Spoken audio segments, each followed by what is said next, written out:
따스한 눈빛 이야기에 오신 걸 환영합니다. 하루를 마무리하는 이 시간 조용히 들으며 잠시 쉬어가세요. 이야기가 마음에 닿았다면 구독과 좋아요로 함께 해주세요. 월연, 밤을 건너는 이름. 달의 연못, 그림자를 품다. 사람들은 흔히 말한다. 조선의 밤은 정적의 시간이라고. 해가 지면 만물은 숨을 죽이고 어둠은 그저 고단한 하루를 갈무리하는 덮개일 뿐이라고. 그러나 나는 안다. 밤은 결코 비어있지 않다. 낮 동안 억지로 삼킨 비명이 터져나오는 시간이며 떼약볕 아래 감추었던 피눈물이 비로소 길을 찾아 흐르는 시간이다. 낮에는 생존을 위해 웃는 얼굴이 필요하지만 밤에는 진실을 마주할 진짜 얼굴이 필요하다. 밤은 늘 낮보다 더 많은 이야기를 품고 그 이야기들은 언제나 가혹한 선택을 요구한다. 내 이름은 월연. 달이 비치는 깊은 연못 혹은 달을 건너는 이름이다. 낮에는 약재향에 취해 사는 비천한 의녀이나 밤에는 아무도 모르는 검은 그림자로 산다. 이것은 저작거리의 흥미로운 전설이 아니다. 세상을 뒤엎으려던 영웅담도 아니다. 그저 비참한 현실 속에서 나를 지키고 내 곁의 사람들을 살려야 했기에 끝내 칼과 약초를 동시에 쥐어야 했던 한 여자의 처절한 기록이다. 1. 낮에 얼굴 쓴 향 뒤에 숨긴 무표정.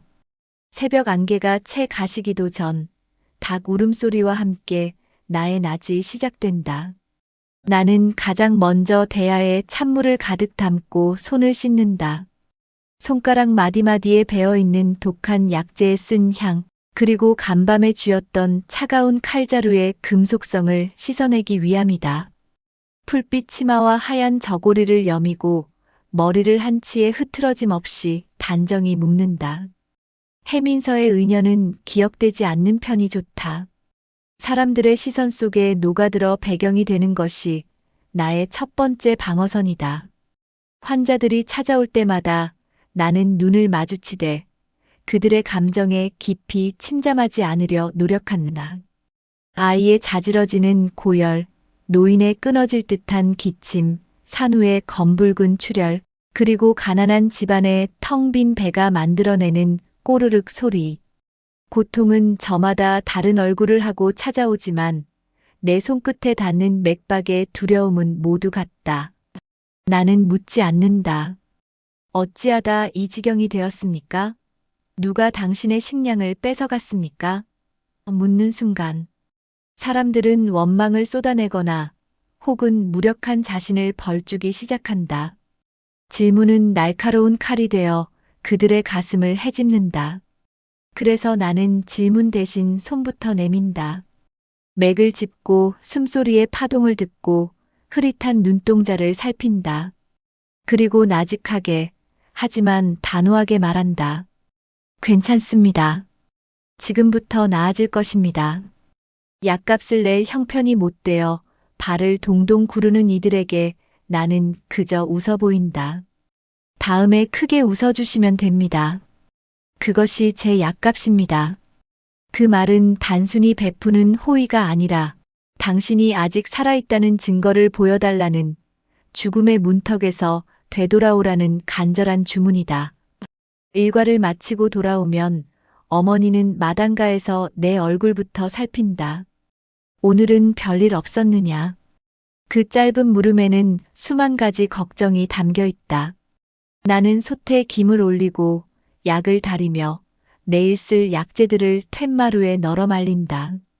쓴 내가 집안 가득 퍼질 때 나는 비로소 평범한 낮의 사람이 된다. 이것이 나의 위장이자 가장 안전한 이름이다. 이 월연이 되기 전 차가운 의술과 뜨거운 심장. 본래 나는 의녀가 될 운명이 아니었다. 아버지는 내가 철이 들기도 전에 역병으로 돌아가셨고 어머니는 시장 바닥에서 흙 묻은 나무를 팔며 우리 삼남매를 키웠다. 어느 유난히도 추웠던 겨울, 막내 동생이 불덩이 같은 고열로 쓰러졌다. 우리에겐 의원을 부를 돈도 약초 한 뿌리 살 전 한 푼도 없었다. 어머니는 찬물에 적신 수건으로 동생의 이마를 닦으며 밤새 소리 없이 울었다. 그때 마을 끝방에 살던 은퇴한 노인여가 우리 집 문을 두드렸다. 그녀는 사정을 묻지 않았다. 그저 동생의 맥을 짚더니 품 안에서 거친 약재를 꺼내 조용히 다렸다. 새벽녘 기적처럼 동생의 열이 내렸다. 정신을 차린 동생이 어머니의 손을 잡았을 때 어머니는 나를 보며 말씀하셨다. 연아, 사람을 살리는 손이 되거라. 빼앗는 손이 아니라 보듬는 손이 되어라. 그날 이후 나는 노인여를 스승으로 모셨다. 험한 산길을 누비며 약초를 캐고 독초와 약초를 구분하며 상처를 씻기고 붕대를 감는 법을 배웠다. 스승님은 내 손을 잡고 늘 엄하게 말씀하셨다. 의술은 칼보다 차가워야 하고 동시에 칼보다 뜨거워야 한다. 사람을 살리려면 이성이 흐려져서는 안 되지만 그 고통을 제 몸처럼 느끼지 못한다면 그 손은 이미 죽은 고기나 다름없다. 나는 그 가르침을 뼛속 깊이 새겼다. 그리고 마침내 해민서의 의녀가 되었다. 하지만 의녀가 되어 마주한 세상은 스승님의 가르침보다 훨씬 더 차갑고 가혹했다. 약이 없어 죽는 것이 아니라 사람이 사람을 죽이고 있었다. 3. 밤의 시작 검은 제비, 어둠을 가르다. 해가 완전히 서산 너머로 자취를 감추고 세상이 묵직한 어둠에 잠기면 나의 진짜 일과가 시작된다. 단정한 의녀의 옷을 벗어던지고 먹물처럼 어두운 도포를 걸친다. 거칠게 짠 천으로 얼굴의 반을 가리고 허리춤에 짧은 단검과 침통을 챙긴다. 거울 앞에 서면 낮의 연인은 사라진다. 밤에 나는 웃지 않는다. 망설임은 죽음과 직결되며 뒤를 돌아보는 순간 정체가 탄로난다. 지붕 위에 올라서면 고을의 전경이 푸르스름한 달빛 아래 펼쳐진다.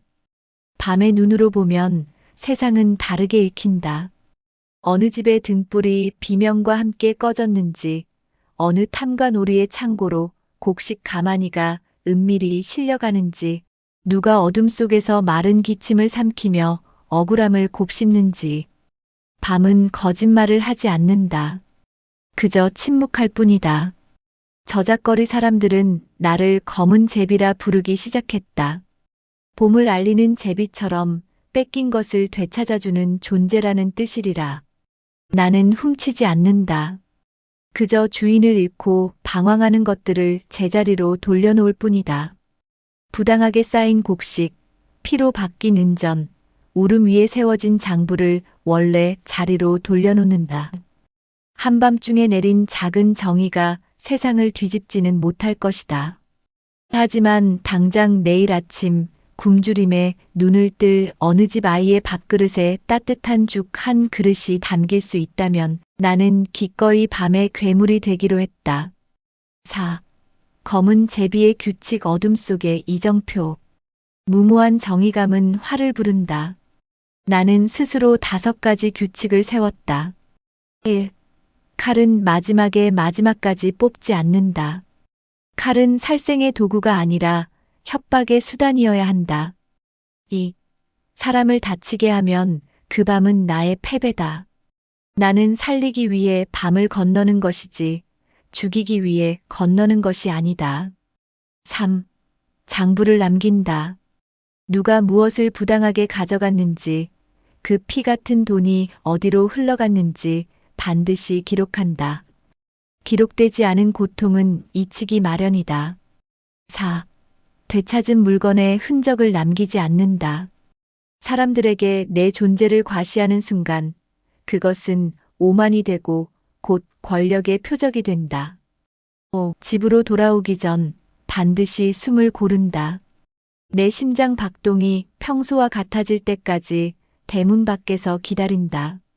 내가 떨면 나를 믿고 잠든 가족이 가장 먼저 공포를 느끼기 때문이다. 이 차가운 규칙들이 나를 지켜주었다. 하지만 인간의 욕망이 소용돌이치는 밤은 늘 이 규칙들을 비웃듯 예상치 못한 얼굴을 들이밀곤 했다. 첫 번째 위기 덫에 걸린 그림자. 사달이 난 것은 보름달이 유난히 밝던 어느 가을밤이었다. 고을의 실세인 윤 판서의 집. 최근 그는 기근에도 불구하고 자신의 창고를 산처럼 불리고 있었다. 평소처럼 지붕을 타고 창고 근처로 잠입했다. 창고 문은 평소보다 단단히 잠겨 있었고 주변의 공기는 기분 나쁠 정도로 무거웠다. 문을 여는 순간 심장이 빠르게 뛰었다. 바닥에 먼지가 너무 고르게 쓸려 있었다. 누군가 나를 기다리는 흔적이었다. 문을 미는 순간 사방에서 횃불이 켜졌다. 거기 누구냐? 짧은 외침 뒤 발소리가 여럿 겹쳤다. 나는 달렸다. 지붕을 넘고 담을 뛰었다. 그러나 발목이 걸렸다. 쇠가 맞물리는 소리. 덫이었다. 날카로운 톱날이 살점을 파고들었고 뜨거운 비릿함이 전해졌다. 잡아라. 뒤에서 들려오는 함성 속에 나는 이를 악물고 덫을 비틀었다. 소리를 삼키며 살을 찢고 발을 뺐다. 그때 누군가 어둠 속에서 낮게 말했다. 고개를 들어라. 6. 낮이 밤을 구하다 뜻밖의 은인. 목소리의 주인은 관아의 군졸이 아니었다. 윤 판서 밑에서 장부를 관리하던 설이 최 씨였다. 나는 그를 잘 안다. 불과 사흘 전 나는 낮의 얼굴로 그의 집을 방문했었다. 그의 외아들은 원인 모를 고열로 사경을 헤매고 있었고 그는 내 옷소매를 붙잡고 오열하며 살려달라 애원했다. 나는 그때도 돈을 묻지 않고 아이를 살려냈다. 최설이는 내 얼굴을 보더니 숨을 삼켰다. 은녀님. 아니지. 그는 한참을 망설이다 고개를 돌리며 군졸들에게 외쳤다. 이쪽엔 아무도 없다. 저쪽 담벼락 너머로 도망친 모양이다. 모두 수색해라. 그는 나를 보지 않은 채 나직이 말했다. 오늘 밤은 없던 일로 하겠습니다. 이유는 묻지 마십시오. 나는 이유를 묻지 않았다. 그냥 달렸다. 그 밤 집으로 돌아와 물에 피를 씻으며 깨달았다. 낮에 내가 밤에 나를 살렸다는 것을, 사람을 살린 손이 언젠가 나를 살릴 수도 있다는 것을. 하지만 그 깨달음은 기쁨이 아니었다. 낮과 밤이 엉키기 시작했다는 두려움이었다. 7. 가족의 균열 말할 수 없는 진실. 며칠 뒤 동생이 물었다. 누나, 밤마다 어디가? 요즘 누나 방에서 이상한 냄새가 나. 나는 대답하지 못했다. 대답하는 순간 동생의 눈이 변할 것을 알았다. 존경이든 두려움이든 그 어느 쪽이든 가족의 평화를 깨뜨린다. 어머니는 조용히 내 곁으로 다가와 말씀하셨다. 연아, 돌아오지 말아야 할 밤도 있다는 걸 알고 있느냐? 내가 품은 칼이 결국 내 가슴을 찌를까봐 이 어미는 잠을 이룰 수가 없구나. 그 말은 금지인 동시에 간절한 부탁이었다. 나는 그날 밤 문 앞에 오래 섰다.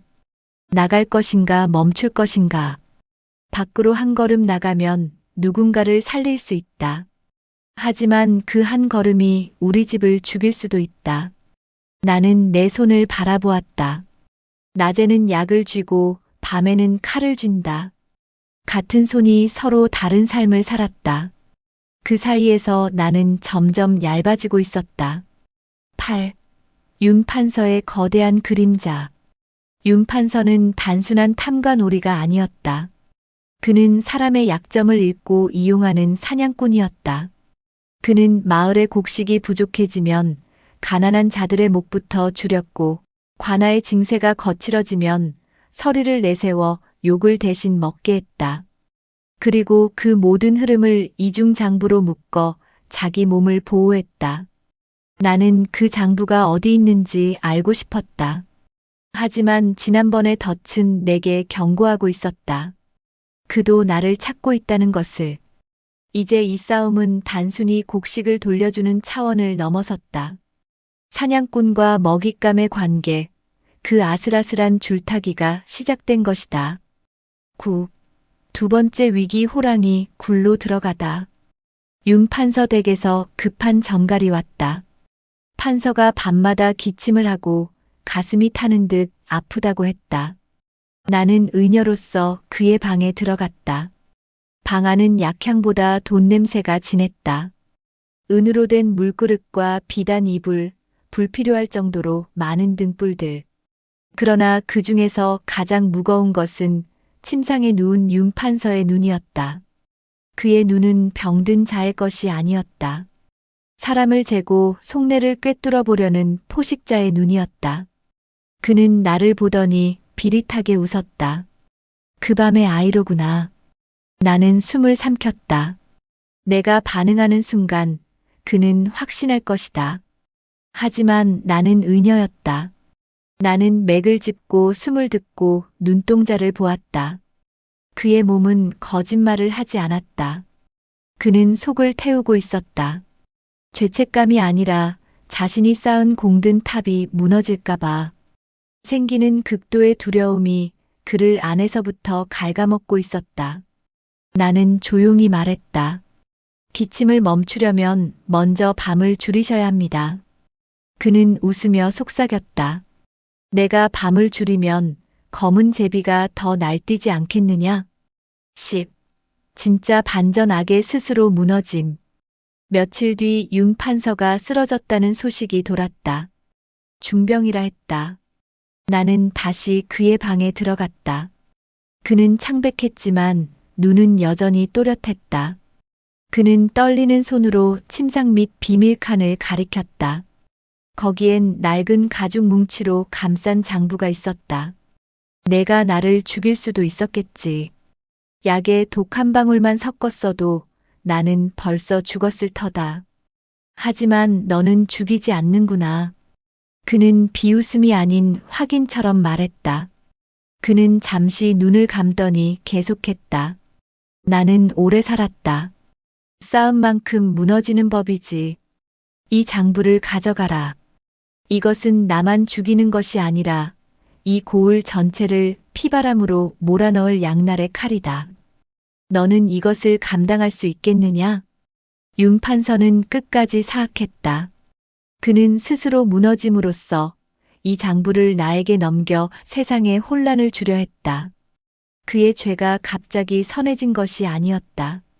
그는 끝내 자기 목숨을 부지하기 위해 자기 손으로 길을 잘랐고 그 끝에서 나는 봤다. 악은 가끔 칼보다 기록을 더 두려워한다는 것을. 11. 기록의 힘과 고통. 장부에는 이름들이 있었다. 곡식을 빼돌린 서리, 뇌물을 받은 아전, 숨겨진 창고의 위치, 그리고 굶어 죽은 사람들의 가족 이름까지. 나는 그 글자들을 보며 손이 떨렸다. 밤마다 내가 쫓아다닌 것은 곡식이 아니라 진실이었다. 진실은 무겁고 차가웠다. 이 장부를 혼자 품으면 죽는다. 혼자 쥐면 부서진다. 나는 선택해야 했다. 검은 제비로 계속 날아다닐 것인가, 아니면 낮의 얼굴로 이 밤의 일을 끝낼 것인가. 12. 세 번째 위기 집 앞의 발소리. 장부를 손에 넣은 날 이후 집 근처에 낯선 발소리가 늘었다. 어머니는 그 소리를 먼저 알았다. 어느 날 밤 어머니가 내 앞에 앉아 말씀하셨다. 너는 나를 속일 수 없다. 내 눈 속의 달빛이 너무 시려 더는 보고 있을 수가 없구나. 내가 무엇을 하든 사람을 살리는 길이라면 나는 막지 않겠다. 다만 약속해라. 너 혼자 하지 마라. 그 말은 허락이 아니었다. 나를 향한 마지막 생명줄이었다. 나는 그제야 깨달았다. 내가 밤에 나갈 때마다 진짜로 겁을 먹는 사람은 내가 아니라 어머니였다는 것을. 13. 동료들 어둠 속에 켜진 작은 불꽃들. 나는 사람들을 모으기로 했다. 칼을 든 동료가 아니라 기록을 할 사람, 말을 전할 사람, 배움을 나눌 사람들을 찾았다. 먼저 저작거리의 서책 장수에게 갔다. 그는 글을 아는 자였고 돈 없는 아이들에게 몰래 책을 빌려주던 사람이었다. 나는 그에게 장부의 일부를 보여주었다. 그의 얼굴이 굳어졌다. 이것은 세상을 바꾸는 종이구먼.